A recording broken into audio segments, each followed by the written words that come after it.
1절에서 15절입니다. 한 절씩 교독하도록 하겠습니다. 제가 먼저 읽습니다. 아담이 그의 아내 하와와 동침하매 하와가 임신하여 가인을 낳고 이르되 내가 여호와로 말미암아 득남하였다 하니라.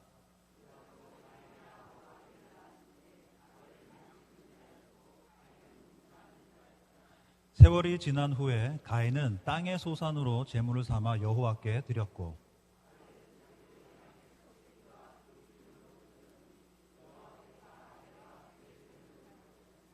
가인과 그의 제물은 받지 아니하신지라. 가인이 몹시 분하여 안색이 변하니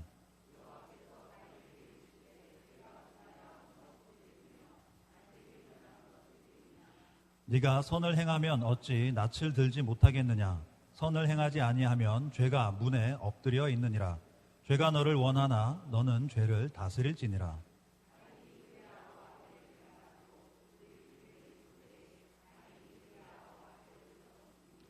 여호와께서 가인에게 이르시되 내 아우 아벨이 어디 있느냐.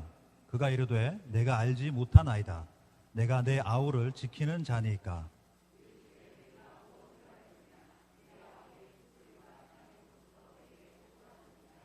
땅이 그 입을 벌려 내 손에서부터 내 아우의 피를 받았은즉 네가 땅에서 저주를 받으리니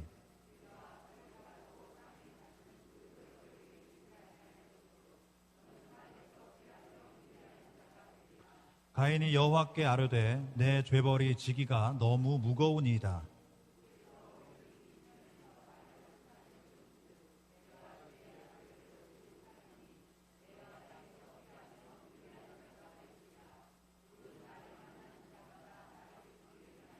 함께 읽습니다. 여호와께서 그에게 이르시되 그렇지 아니하다. 가인을 죽이는 자는 벌을 7배나 받으리라 하시고 가인에게 표를 주사 그를 만나는 모든 사람에게서 죽임을 면하게 하시니라. 아멘. 네, 청년부를 넘어서서 또 여러분들에게 말씀을 또 전할 수 있는 기회를 주셔서 감사합니다. 저에게도 약간 떨리는 시간이기도 하고 또 여러분들도 아마 긴장이 되실 것 같아요. 네, 우리 전사님이 설교를 잘하나 떨리실 것 같은데 이 시간 하나님께서 저와 여러분을 붙잡아 주시길 원합니다. 네, 오늘 본문에는 우리가 잘 아는 가인과 아벨이 등장합니다. 이 두 사람은 형제였죠. 하나님께 제사를 드린, 예배를 드린 첫 인물들로 성경은 우리에게 소개하고 있습니다. 이 두 사람을 통해 하나님이 찾으시는 예배자가 어떤 사람인지, 나는 어떤 예배자인지 함께 생각해 보고자 합니다. 이 성경이 있으신 분들은 개인 성경을 좀 참고하시면 좋을 것 같아요. 1절에서 아담이 그의 아내 하와와 동침하매 하와가 임신하여 가인을 낳고 이르되 내가 여호와로 말미암아 득남하였다 하니라. 2절 초반입니다. 그가 또 가인의 아우 아벨을 낳았는데 라고 합니다. 가인에 대해서는 1절에 길게 설명을 해요. 아담이 하와랑 동침을 했고 하와가 임신을 했고 가인을 낳았는데 이름을 왜 그렇게 지었냐면 여호와께로 말미암아 득남했기 때문이다 라고 이렇게 설명을 하는데 가인의 이름의 뜻은 어둠입니다. 그런데 이 아벨에 대한 소개가 너무 짧아요. 그가 또 가인의 아우 아벨을 낳았다. 느낌은 좀 다르죠. 가인이 동생 아벨 이렇게 나옵니다. 아벨이 들으면 약간 좀 기분이 상할 수 있는 그런 언급인 것 같습니다. 아벨이라는 이름의 뜻은 안개, 숨결, 허무입니다. 아벨은 그 이름에서부터 그가 짧은 삶을 살다가 허무하게 죽을 것이 드러나는 것 같습니다. 오늘 우리 본문이 아벨이 아닌 가인에게 무게중심을 두고 이야기를 이어나간다는 것을 우리는 염두에 둘 필요가 있습니다. 이어서 2절은 가인과 아벨 형제의 직업을 소개합니다. 아벨은 양치는 자였죠. 그리고 가인은 농부였습니다. 그리고 세월이 지났고 그들이 여호와께 제물을 드렸다라고 말합니다. 그들이 어떤 삶을 살았는지, 그들의 성격은 어떠했는지, 부모인 아담과 하와와는 어떤 관계였는지 그런 설명은 전혀 없이 바로 가인과 아벨이 하나님께 제물을 드린, 예배를 드린 사건에 대해서 이야기합니다. 가인과 아벨이 드린 예배는 인류 최초의 예배라고 할 수 있을 것 같습니다. 그 예배가 어떠했는지 방금 우리가 찬양한 것처럼 아름다운 목소리로 또 여러 악기로 하나님을 찬양했는지 또 성경은 알려주지 않죠. 하지만 그 결과는 우리에게 분명하게 알려주고 있습니다. 4절 5절 일부분 제가 읽어보겠습니다. 여호와께서 아벨과 그의 제물은 받으셨으나 가인과 그의 제물은 받지 아니하신지라. 바로 하나님이 아벨의 제물은 받으셨지만, 아벨의 예배는 받으셨지만 가인의 예배는 받지 않으셨다는 것입니다. 세번역 성경은 이 부분을 조금 더 하나님의 감정을 실어서 소개하고 있는데요. 제가 한번 읽어보도록 하겠습니다. 주님께서 아벨과 그가 바친 제물은 반기셨으나 가인과 그가 바친 제물은 반기지 않으셨다. 하나님은 이 아벨과 아벨이 바친 제물을 반가워하셨고 인정하셨다는 겁니다. 그러나 가인은 그렇지 않았다는 거죠. 이에 대해 아벨이 어떤 반응을 보였는지 성경은 기록하지 않습니다. 대신에 가인의 반응을 즉각적으로 보여줍니다. 5절입니다. 가인이 몹시 분하여 안색이 변하니. 세번역 성경도 이렇게 번역을 해요. 그래서 가인은 몹시 화가 나서 얼굴빛이 달라졌다. 우리 주변에 이 얼굴빛이 달라지는 경우는 술 취한 사람을 보는 것 외에는 잘 없는 것 같습니다. 분노 때문에 안색이 변하는 사람을 찾아보기가 쉽지 않죠. 그만큼 가인이 얼마나 크게 분노했는지 성경은 우리에게 그걸 알려주고 싶은 것 같습니다. 가인은 분명히 하나님께 예배하는 것에 실패했습니다. 그 실패는 절망이나 우울함, 무력감이 아니라 극도의 분노의 감정으로 표출이 되었어요. 그가 왜 분노했는지 성경이 말해주고 있지 않지만 적어도 하나님께 예배 드리는 그 일이 가인이 크게 분노할 만큼 가인에겐 의미 있는 일이었다라는 것을 짐작하게 합니다. 가인 역시 하나님께 예배 드리는 그 일에 조금이라도 열심은 냈던 것으로 보입니다. 그렇다면 왜 하나님은 아벨과 그의 제물은 받으시고 가인과 그의 제물은 받지 않으셨을까요? 이 질문은 오랫동안 그리스도인들에게 반복된 질문이었습니다. 그 이유에 대해서 학자들이 많은 이야기를 하는데요. 제가 조금 설명을 좀 더 드리도록 해볼게요.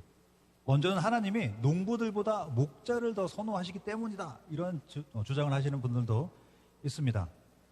그러나 이 아담에게 땅을 갈도록 농사를 지으라고 명령하신 하나님이시기 때문에 이 설명은 조금 부족해 보입니다. 동물 제사가 이 식물 제사보다는 훨씬 더 효과가 있다, 하나님께 더 연락이 잘 된다, 이렇게 말씀하는 분들도 있어요.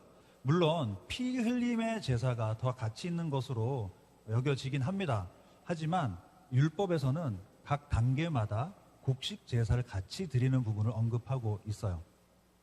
그래서 이 이야기도 조금은 부족하다라고 볼 수 있고, 또 어떤 분들은 이렇게 얘기합니다. 하나님의 마음을 누가 알겠는가? 하나님께서 야곱과 에서 중에 야곱을 받으시고 또 이삭과 이스마엘 중에 이삭을 받으시는 일, 하나님께서 하시는 일을 우리는 알 수 없다. 그래서 왜 아벨의 예배를 받으시고 가인의 예배를 받으셨는지 우리는 모른다라고 이야기하시는 분들도 있습니다. 우리 잘 아는 히브리서에서는 이렇게 얘기하죠. 이 믿음으로 아벨이 가인보다 더 나은 제사를 드렸다. 이것도 하나님만 아시는 그 사람 마음의 어떤 문제, 믿음을 보셨다라고 하기 때문에 우리는 사실 잘 모르겠다라고 말할 수밖에 없습니다. 가장 공통된 의견이 있는데요. 그것은 이 제물에 반영된 예배자의 태도라는 부분입니다. 3절 4절에 가인은 땅의 소산으로 제물을 삼아 여호와께 드렸고 아벨은 양의 첫 새끼와 그 기름으로 드렸다라고 이야기합니다. 가인은 땅의 소산, 곡식 중에 일부를 하나님께 드렸지만 아벨은 가장 좋은 부분을 골라서 드렸기 때문이다라는 거죠. 성경학자들이 낸 결론은 이러합니다. 가인은 농사 지은 것 중에 아무거나 가져와서 하나님께 드렸지만 아벨은 첫 새끼를 고르고 골라서 하나님께 드렸다는 것. 물론 성경에서 그 둘의 제물의 차이가 어떠한지 자세히 설명하지 않아서 잘 모릅니다. 학자들이 낸 결론도 이게 정말 그러한지 우리가 천국 갈 때까지는 잘 모를 것 같습니다.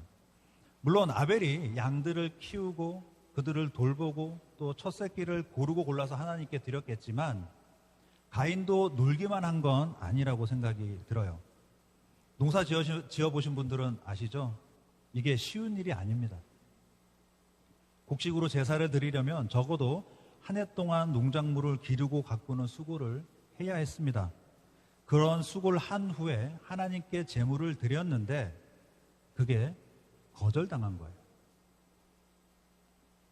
어쩌면 가인은 자신이 기른 이 농작물, 1년 동안 흘린 땀방울, 그 1년이라는 시간이 하나님 앞에서 통째로 부정당했다는 느낌을 받았을 수도 있을 것 같습니다. 일종의 거절감인 것이죠.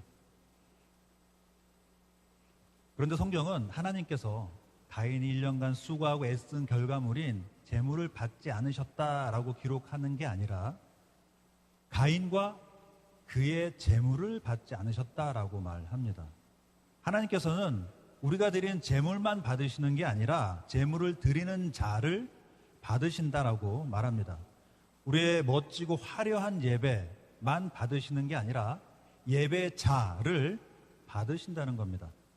가인 1년 동안 지은 곡식들을 받기 이전에 하나님은 가인을 먼저 받으셔야 했다는 사실입니다. 예배에 대해 하나님이 어떤 마음을 가지고 계시는지 엿볼 수 있는 구절들이 몇 구절이 있지만 그중에 누가복음 21장은 과부의 이야기를 우리에게 들려줍니다. 예수님께서는 화려하고 멋진 옷을 입고 많은 헌금을 한 부자들이 아니라 누추한 옷을 입고 적은 헌금, 정말 보잘것없는 2렙돈 넣은 그 과부의 헌금이 다른 누가 넣은 것보다 크고 많다라고 선언하십니다. 부자들이 드린 정말 의리의리하고 멋진 예물이 아니라 가난한 한 과부의 작은 동전을 하나님은 가장 크고 귀한 헌금으로 받으신다는 것입니다. 하나님은 헌금의 값어치로 그 예배자를 평가하는 분이 아니시다라는 사실을 우리는 알게 됩니다. 솔로몬이 기본 상당에서 소 1000마리의 제사를 드렸죠. 하지만 이 엄청난 제물의 양 때문에 하나님이 솔로몬을 만나준 건 아니라는 사실을 우리가 기억해 볼 수 있을 것 같습니다. 마태복음 5장에서도 예배에 대한 하나님의 마음을 알려주는 구절이 있습니다. 예수님은 예물을 제단에 드리다가 형제에게 원망 들을 만한 일이 생각나거든 예물을 제단 앞에 두고 먼저 가서 형제와 화목하고 난 후에 와서 예물을 드리라고 가르쳐 주십니다. 예배하러 왔어요. 이제 헌금함이 올라갑니다. 그런데 갑자기 내가 아쉽게 한 나에게 원망할 만한 친구, 이웃, 형제들 생각이 나면 예배 중에라도 멈추고 돌아가서 형제와 친구와 이웃들과 화해하고 그 후에 와서 예배를 이어가라고 하시는 겁니다. 참 놀라운 말씀이죠. 하나님께서 이 헌금 드리는 시간을 가장 중요하게 보신다라고 말을 해주는 것 같습니다. 왜일까요? 하나님은 이 헌금 이전에 우리의 삶을 먼저 받으시기 때문에 그렇습니다. 헌금을 드리면 결국 우리의 삶을 드림입니다. 아무리 좋은, 아무리 비싼, 아무리 많은 헌금이라도 우리의 삶이 하나님 보시기에, 아니 형제와 친구, 이웃들이 보기에 잘못을 저지르고 형편이 없으면 하나님은 그 사람의 예배를 받지 않으신다는 것. 하나님은 나의 헌금, 나의 수고, 헌신 이전에, 나의 부와 명예 이전에 나의 삶을 먼저 보십니다. 우리가 얼마나 세상에서 성공했는지, 돈을 많이 벌었는지가 아니라 나의 삶이 얼마나 하나님 보시기에 거룩한 삶이었는지, 얼마나 하나님 뜻에 순종하며 살았는지, 얼마나 이웃을 사랑하며 섬겼는지를 먼저 보신다는 겁니다. 가인은 재물 이전에 그의 삶에서부터 먼저 실패했던 것으로 보입니다. 그의 삶이 어떠했는지 자세히는 모르지만 7절에서 하나님이 이렇게 말씀하십니다. 네가 선을 행하면 어찌 낯을 들지 못하겠느냐. 선을 행하지 아니하면 죄가 문에 엎드려 있느니라. 죄가 너를 원하나 너는 죄를 다스릴지니라. 가인이 무언가 잘못한 게 있었고 하나님은 그 점을 지적하신 것으로 보입니다. 그런 더 큰 문제가 예배 후에 생겨나게 되죠. 예배에 실패한 가인은 그 분노를 주체하지 못하고 그만 형제 아벨을 죽여버리고 만 것입니다. 이 사건은 성경이 기록한 최초의 살인 사건입니다. 형제가 형제를 죽인 아담과 하와 가정의 비극적인 사건이고, 하나님께서도 처음 겪는 사건이었을 것 같아요. 자신의 형상으로 만든 인간이 죽는 사건도 처음이었고, 인간이 인간을 죽이는 사건도 처음이었습니다. 이 사건이 얼마나 충격적이었는지 성경은 잘 기록하지 않지만, 노아의 홍수 이후에 하나님이 노아와 아들들에게 명령하실 때 사람이 다른 사람 피 흘리게 되면 그 사람의 피도 흘려야 된다. 누군가 살인을 저지르게 되면 그 자도 죽어야 된다라고 말씀하신 걸로 보아 하나님께서도 이 사건을 매우 충격적으로 받아들이셨다라고 보여집니다. 아담과 하와는 범죄한 후에 에덴에서 쫓겨났고 저주를 받았지만 하나님 말씀에는 순종했어요. 하지만 오늘 본문에서 가인은 하나님이 직접 선을 행하고 죄를 다스려라 라고 말씀하셨는데도 불구하고 불순종해서 자기 욕심대로 행합니다. 이것은 아담과 하와로부터 시작된 죄가 점점점 커지고 하나님께 불순종하는 대로 나아가는 것을 보여줍니다. 이 살인사건 이후 하나님은 범죄한 가인에게 찾아오셔서 그에게 형제 살인에 대한 형벌을 주십니다. 하나님은 심판장이시기 때문에 판결하셔야 될 또 책임이 있으시죠. 그러나 저의 죄벌이 너무 무겁습니다 라고 외치는 가인의 부르짖음을 들으시고 그의 요구대로 사람들이 가인을 죽이지 못하도록 표를 주십니다. 하나님은 분명히 홍수 이후에도 율법에도 다른 사람의 피를 흘린 자는 똑같이 피 흘려야 된다, 살인자는 똑같이 죽어야 된다라는 율법을 제정하셨지만 오늘 가인은 죽이지 못하도록 표를 주고 계시는 걸 보게 됩니다. 하나님이 매우 좀 양면적인 그런 모습을 우리가 확인할 수 있는데, 로마서 5장 말씀이 저는 떠올라요. 그러나 죄가 더한 곳에 은혜가 더욱 넘쳤나니. 사실 오늘 본문은 가인에게 베푸신 하나님의 은혜 이야기입니다. 아담의 범죄 이후 사람은 심판을 향해 한 걸음씩 나아가고 있습니다. 하나님은 손 놓고 그들을 지켜보다가 때가 돼서 홍수로 그들을 심판하신 게 아니라 그들을 돌이키기 위해 애쓰시는 모습을 우리에게 보여주고 있습니다. 하나님은 아벨의 예배를 받으셨지만 이상하게도 하나님이 인정하지 않는 예배를 드린 가인을 찾아오세요. 가인의 분노를 아시고 그를 그 상태로 두지 않으시고 그를 찾아오십니다. 이분이 우리 하나님이에요. 하나님은 가인의 예배는 받지 않으셨지만 그가 바른 예배자 되기를 바라시고 그의 곁에 가까이 오십니다. 우리가 읽은 4장에서 보이는 하나님은 아벨이 아니라 가인과 더 가까운 분으로 묘사되고 있어요. 14절에 가인은 이렇게 이야기합니다. 내가 주의 낯을 배웁지 못하리니. 가인은 예배에는 실패했어요. 하지만 그는 하나님의 얼굴을 보는 사람이었습니다. 한 번의 예배의 실패가 우리가 하나님께 나아가는 것을 막지 못합니다. 매주 드리는 주일의 예배에서 우리는 하나님을 만나지 못할 수도 있어요.